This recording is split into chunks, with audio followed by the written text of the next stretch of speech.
어느 날 문득 깨닫는다. 삶은 고요하기를 바라지만 세상은 언제나 바람이 분다는 것을. 그 바람은 눈에 보이지 않지만 사람의 마음을 흔들어 놓는다. 불안, 질투, 후회, 그리고 상처. 이 네 가지는 인간의 영혼을 끊임없이 흔드는 바람이다. 하지만 역설적이게도 그 바람 속에서야 우리는 비로소 자신의 뿌리를 찾는다. 고대 철학자 에피쿠로는 이렇게 말했다. 행복이란 고통의 부재가 아니라 고통을 견디는 평정에 있다. 그가 말한 행복은 들뜬 기쁨이 아니라 바람 속에서도 흔들리지 않는 고요였다. 그는 인간의 마음을 정원에 비유했다. 밖에서 아무리 폭풍이 몰아쳐도 그 정원 안의 중심에는 한 그루 나무가 서 있다. 그 나무의 이름은 평정이다. 오늘 우리가 함께할 이야기는 그 고요한 나무의 뿌리로 내려가는 여정이다. 바람이 불 때마다 흔들리지 않기 위해 우리 안의 뿌리를 깊이 내려보는 시간. 원칙 1. 고통을 드러내는 일에는 위험이 따른다. 마음의 상처를 드러내는 건 용기다. 그러나 세상은 언제나 그 용기에 친절하지 않다.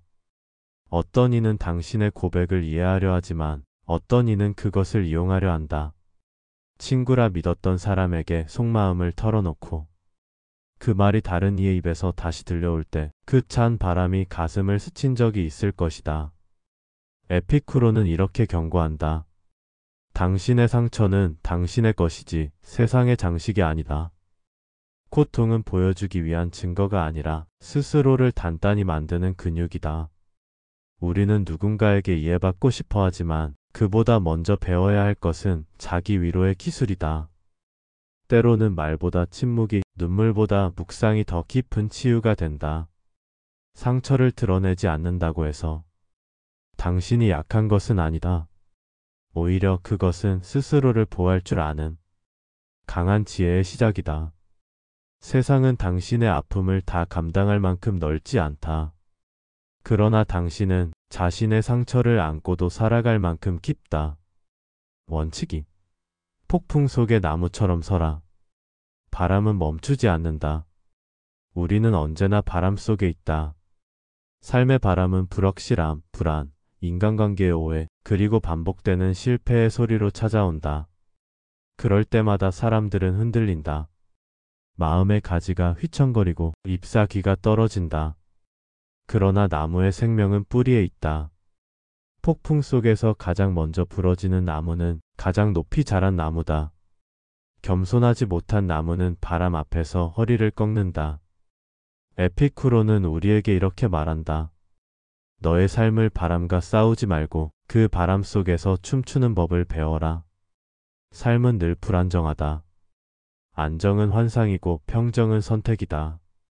누군가는 폭풍을 피하려 도망치지만 누군가는 그 바람 속에서 뿌리를 더 깊이 내린다. 진정한 평화는 고요한 날에 얻어지지 않는다.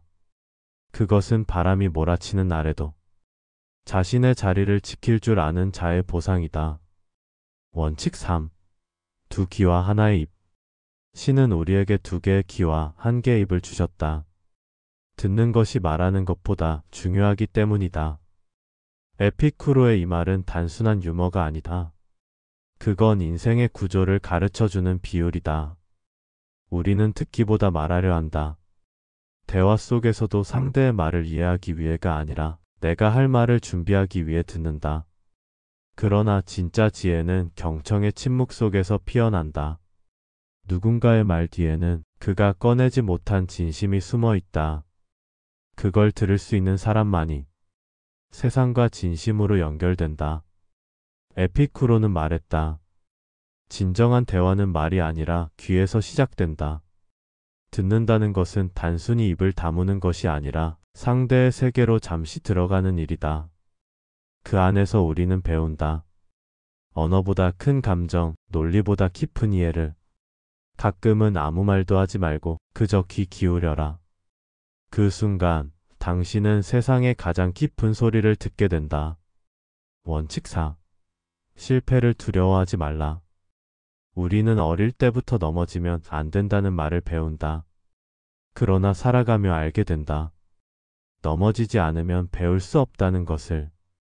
실패는 멈춤이 아니라 조정의 신호다. 방향을 바꾸라는 삶의 메시지다.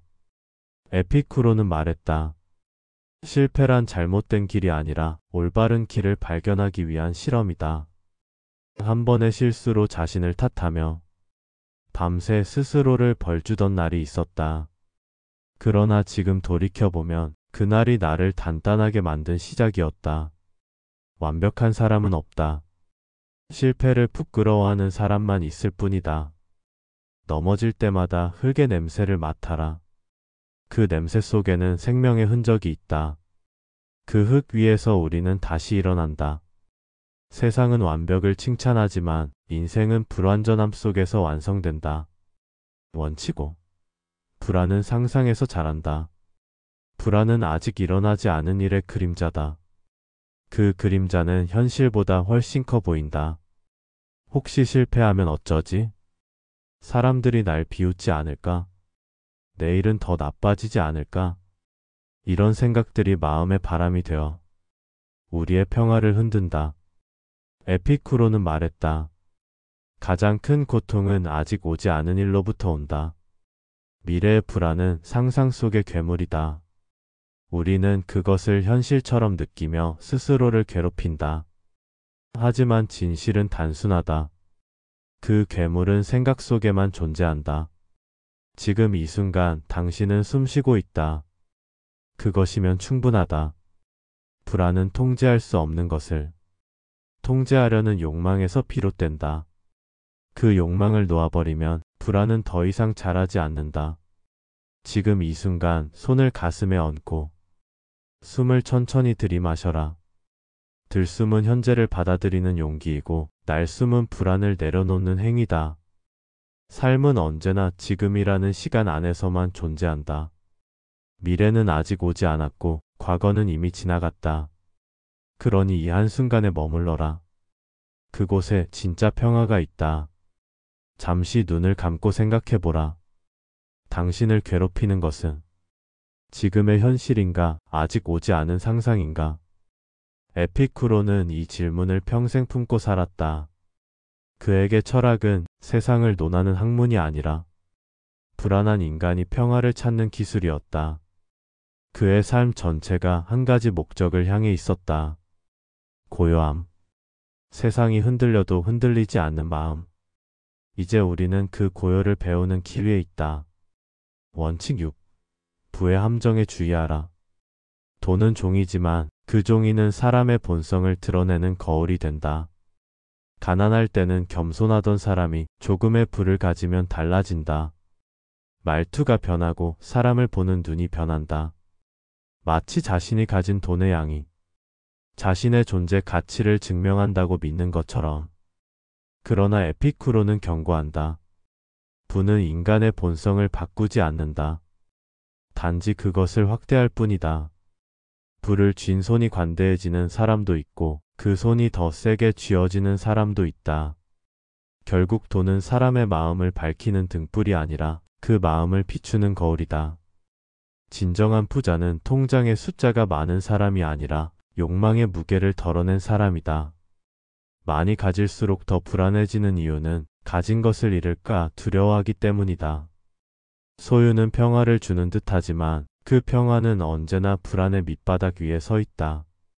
한 철학자는 이렇게 말했다. 당신이 가진 것들이 많아질수록 그만큼의 사슬이 생긴다. 자유로워지고 싶다면 가지는 것보다 내려놓는 법을 배워야 한다. 가난이란 결핍이 아니라 소유를 덜어내는 용기다. 그리고 그 용기가 우리를 진짜 부자로 만든다. 원칙 7. 한 가지 희망의 인생을 걸지 말라. 사람들은 종종 하나의 목표를 향해 모든 걸 걸라고 말한다. 이게 안 되면 끝이다. 이 길이 아니면 의미가 없다. 하지만 인생은 한 줄기 강물이 아니라 수많은 물길이 흘러가는 강의 지도에 가깝다.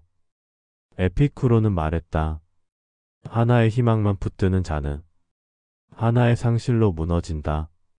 당신이 모든 꿈을 한 가지 결과에 걸어버릴 때 그 실패는 당신의 인생 전체를 삼켜버린다. 그러나 삶은 다양하다. 한 문이 닫히면 또 다른 문이 열린다. 다만 우리는 그 사실을 너무 늦게 깨닫곤 한다. 에피쿠로의 철학은 우리에게 이렇게 속삭인다. 희망은 한 곳에 머물지 않는다. 그것은 바람처럼 옮겨다니며 다른 가능성 속에 깃든다. 어릴 때 품었던 꿈이 지금의 당신과 다르다고 해서 부끄러워하지 마라. 변한다는 건 실패가 아니라 성장의 징후다. 삶은 고정된 궤도가 아니다.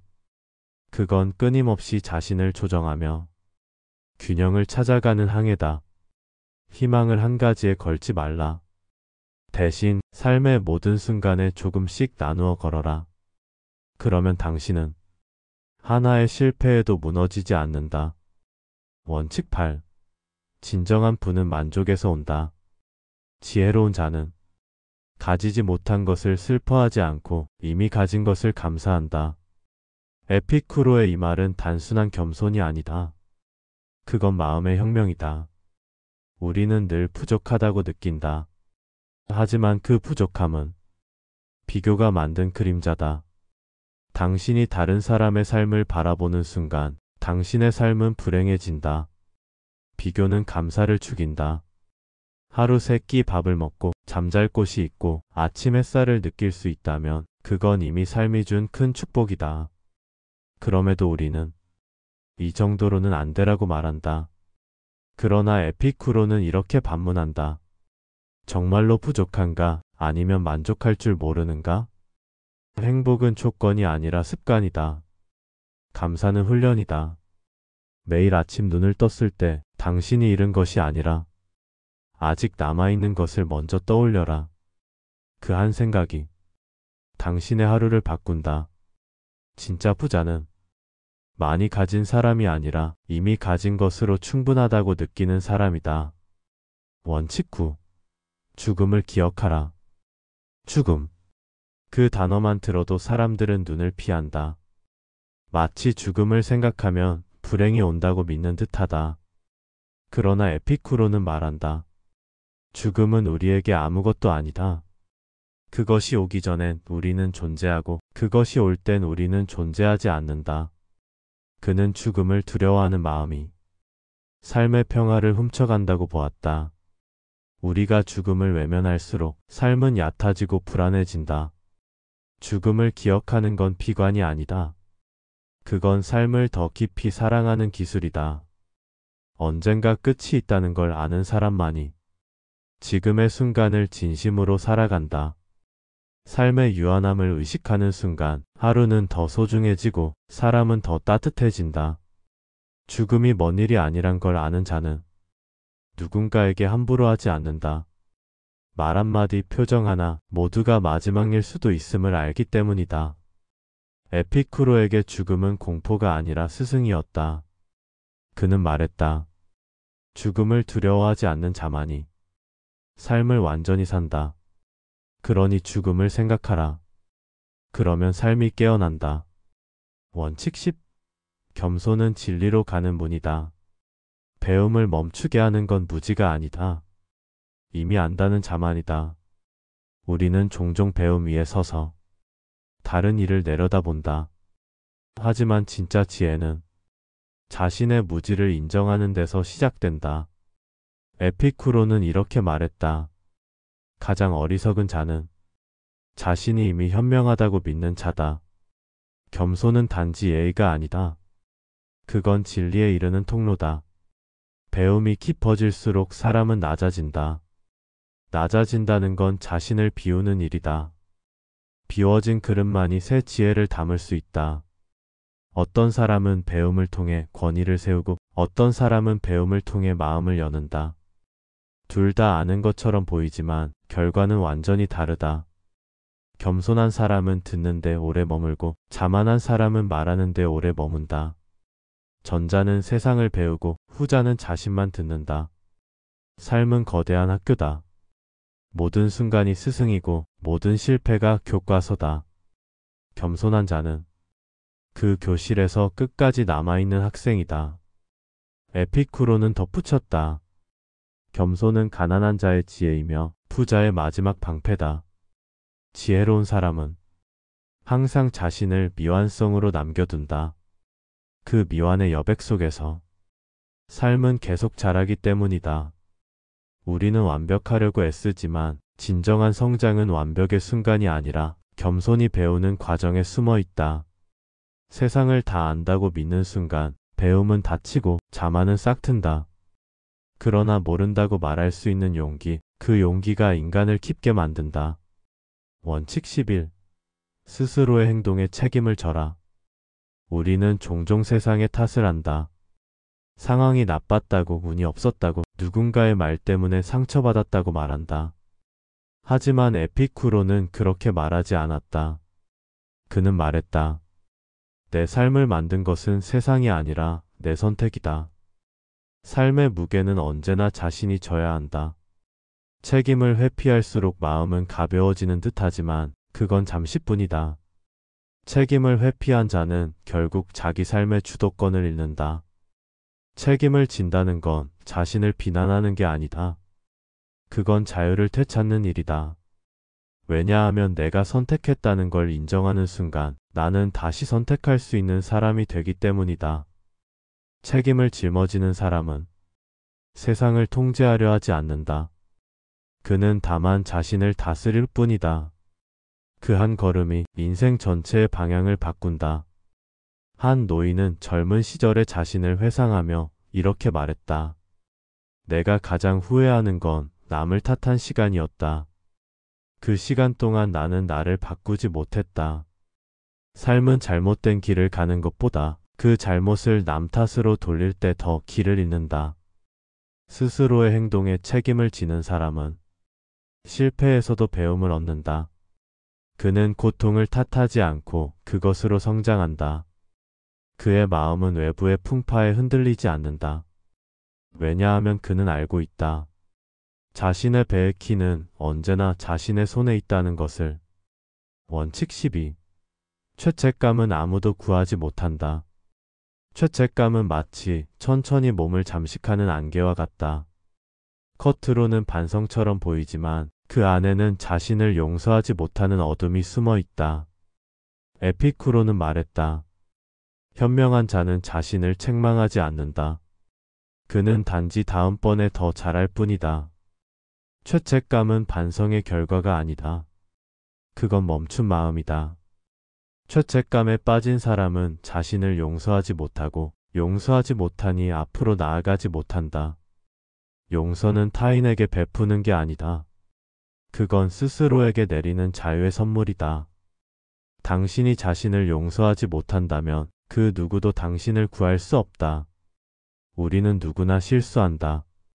그건 인간의 불완전함이 아니라 인간의 본질이다. 한 철학자는 말했다.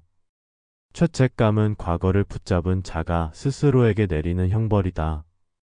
지나간 일을 붙들고 있는 동안 당신의 현재는 사라지고 있다. 진짜 용기는 자신을 미워하는 게 아니라 다시 일어서는 일이다. 잘못을 인정하고 그 잘못에서 배우고 그 다음 순간에는 새 마음으로 나아가라. 그게 진짜 반성이다. 에피쿠로는 이렇게 덧붙였다.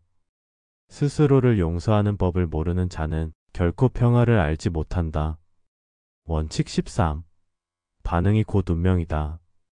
삶은 우리가 겪는 사건으로 결정되지 않는다.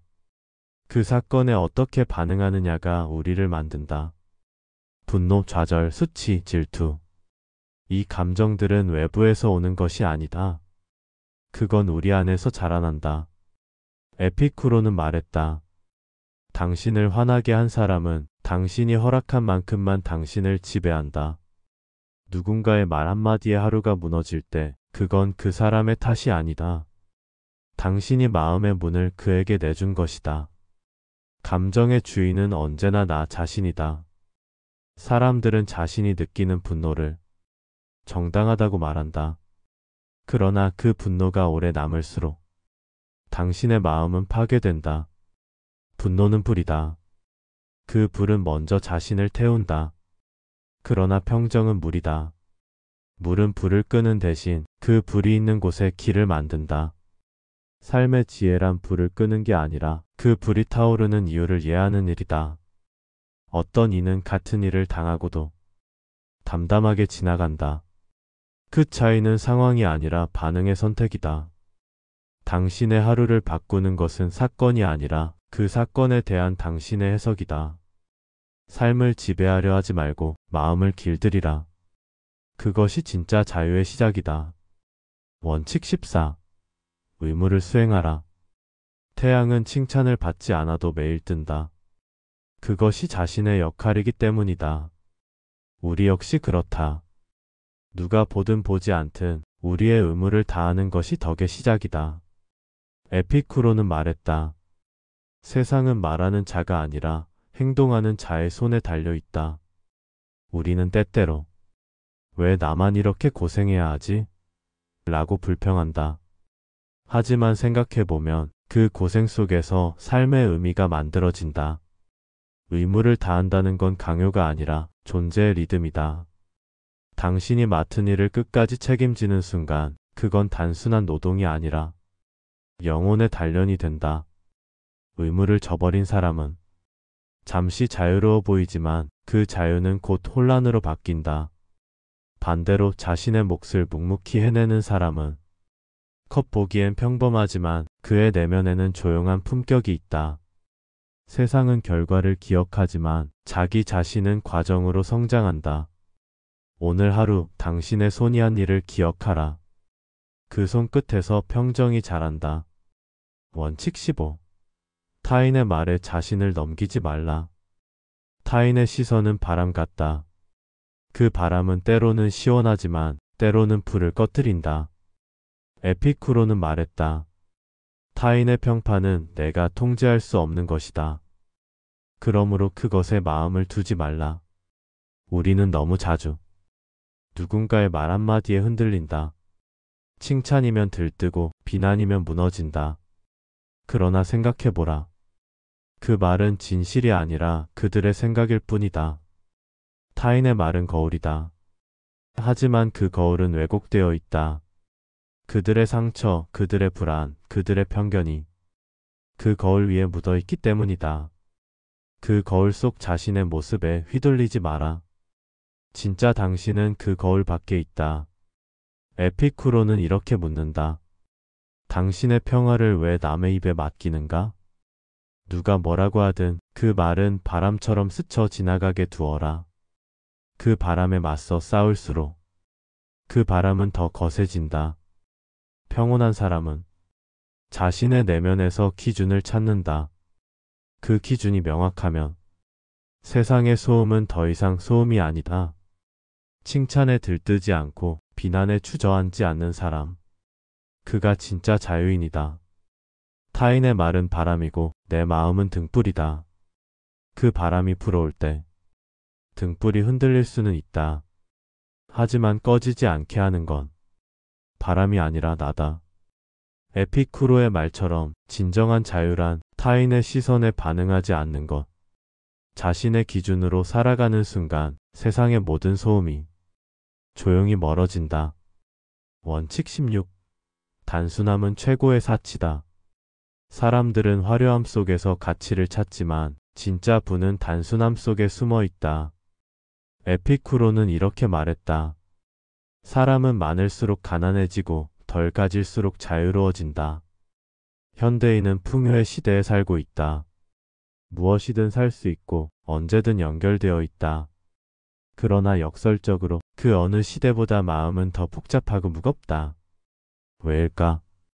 그건 갖는 일보다 비우는 일을 배우지 못했기 때문이다. 단순함은 결핍이 아니라 선택의 미학이다. 하루를 살아가며 꼭 필요한 것은 생각보다 적다. 조용한 아침의 햇살, 함께 웃을 사람 한 명, 그리고 자신을 이해해주는 시간. 그것이면 충분하다. 그럼에도 우리는 더 많은 것을 원한다. 더 많은 옷, 더 큰 집, 더 화려한 인정. 하지만 그것들을 얻을수록 마음의 공간은 좁아진다. 에피쿠로는 말했다. 욕망을 줄이는 것은 가난이 아니라 자유다. 단순함을 선택하면 시간이 남고 마음이 가벼워진다. 그 가벼움 속에서 삶의 진짜 본질이 드러난다. 사람들이 복잡한 이유는 단순한 것을 무시하기 때문이다. 오늘 하루 한 가지를 덜어내보라. 하나의 물건, 하나의 욕심, 하나의 불필요한 생각을. 그 한 가지가 사라질 때 당신의 평화는 한 걸음 가까워진다. 원칙 17. 미움에 반응하지 말라. 누군가 당신을 미워하더라도 그 미움에 응답할 의무는 없다. 미움은 화살처럼 날아오지만 그 화살은 당신이 맞아야만 상처를 낸다. 당신이 외면하면 그 화살은 공중에서 힘을 잃는다. 에피쿠로는 말했다. 악의는 외부에서 오지만 고통은 내부에서 자란다. 당신이 분노로 맞설 때 그 악의는 당신의 마음속에서 자라난다. 미움을 무시하는 건 무관심이 아니다. 그건 자신의 평화를 지키는 선택이다. 악의에 반응하지 않는 사람은 약한 사람이 아니다. 그는 자신을 잃지 않기 위해 싸우는 사람이다. 가장 현명한 폭수는 증오하지 않는 것이다. 누군가를 미워하는 마음은 결국 자신을 갉아먹는다. 미움은 상대를 벌주는 불이 아니라 자신의 영혼을 태우는 불이다. 에피쿠로는 말했다. 당신을 해치려는 자를 증오하지 마라. 그들은 이미 자신을 해치고 있다. 용서란 그들을 위해 하는 일이 아니다. 그건 나를 위해 하는 일이다. 그 용서가 내 마음의 고요를 되찾는다. 원칙 18. 진짜 부는 사람이다. 진짜 부는 돈이 아니라 사람이다. 돈은 사라지지만 진심은 남는다. 에피쿠로는 말했다. 우정은 영혼의 음식이다. 그에게 친구는 단순한 동료가 아니라 삶의 폭풍 속에서 등을 지켜주는 등불이었다. 진짜 친구는 당신이 잘 나갈 때가 아니라 당신이 쓰러졌을 때 손을 내민다. 인생이 어려울 때 누군가의 작은 말 한마디, 따뜻한 눈빛 하나가 우리를 다시 일으켜 세운다. 돈이 많아도 외로운 사람은 많다. 그러나 가난해도 따뜻한 사람은 강하다. 에피쿠로는 말했다. 친구와 함께라면 가난한 오두막도 궁전이 된다. 우정은 오래된 나무 같다. 자주 물을 주지 않아도 서로의 존재만으로 자라난다. 가장 큰 부는 나를 이해해주는 사람 하나를 가지는 일이다. 그리고 그 사람에게 진심을 나눠주는 일이다. 원칙 19. 통제할 수 없는 것을 내려놓아라. 우리는 통제할 수 없는 것들을 통제하려 한다. 사람의 마음, 미래, 운명, 세상의 평가. 그러나 그것은 바람을 손으로 잡으려는 일과 같다. 에피쿠로는 말했다. 당신은 당신의 평판을 통제할 수 없다. 그렇다.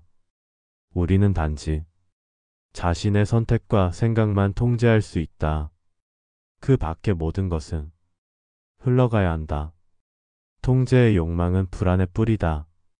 모든 걸 조종하려는 사람일수록 모든 것에 휘둘린다.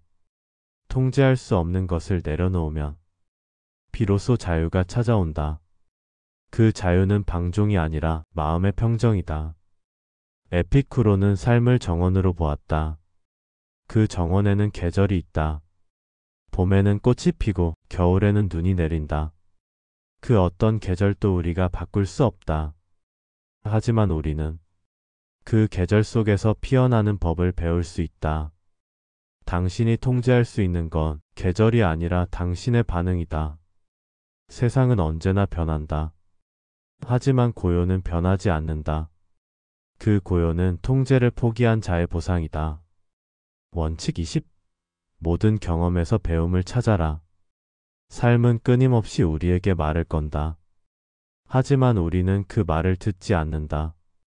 고통은 우리를 가르치고 실패는 방향을 알려주지만 우리는 그 신호를 외면한다.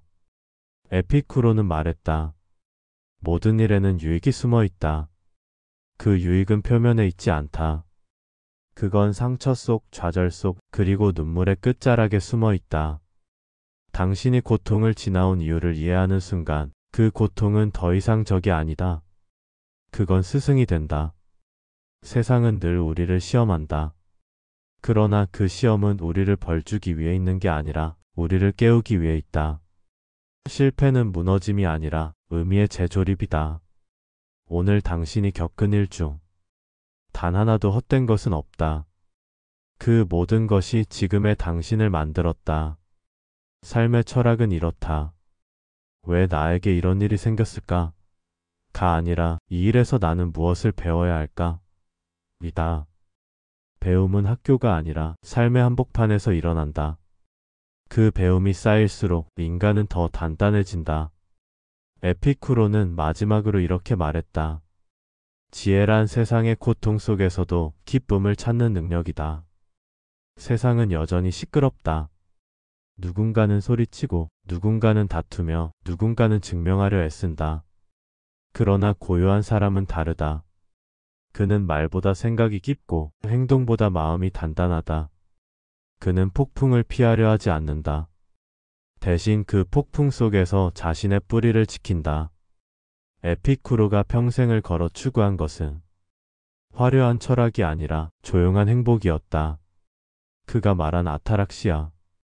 그것은 세상과 싸우지 않고 세상 속에서 평화를 지키는 기술이다. 고요한 사람은 세상을 바꾸려 하지 않는다. 그는 먼저 자신을 바꾼다. 그렇게 자신이 변할 때 세상도 조용히 변한다. 삶의 목적은 부나 명예가 아니다. 그건 단 한 가지 평정이다. 그 평정은 태어나는 것이 아니라 매일의 선택으로 만들어진다. 누군가의 말에 흔들리지 않고 불확실한 내일에 휩쓸리지 않으며 지금 이 순간에 머무는 것. 그것이 고요의 철학이다. 에피쿠로는 우리에게 속삭인다. 삶을 단순하게, 사람을 따뜻하게, 마음을 평화롭게 하라. 오늘 하루 그 한 문장만 마음에 남겨도 충분하다. 이 영상이 당신의 마음에 작은 고요를 남겼다면 고요한 기록을 구독하고 좋아요를 눌러주세요. 우리는 매주 세상의 소음 속에서 당신의 평화를 지켜줄 한 편의 철학을 전합니다.